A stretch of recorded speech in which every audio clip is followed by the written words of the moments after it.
আলাইকুম। এখন রাত কয়টা বাজে? 2:30 মনে হয়। লাগছে পেটের বুক।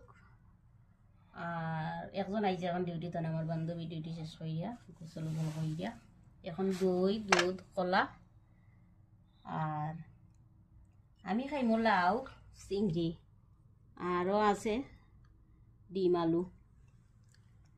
এখন আমার বান্ধবী এখন তাই দুধ খোলা খাইতো না, এখন কয় লাউ চিংড়ি বলে আমার লগে খাইতো, তাই হিংসা লাগি গেছে। দই খাইতো না, আমার লগে লাউ চিংড়ি খাইতো।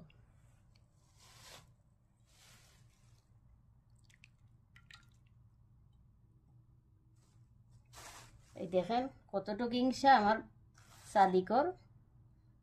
সাদিক মানুষ এই অতটুকু হিংসা করে। এখন কয় দই খাইতো না, দুধ খাইতো না, কলা খাইতো না, লাউ চিংড়ি খাইতো আমার লগে। ওকে, ঠিক আছে, আপনারা ভালো থাকেন, আমরা খাই।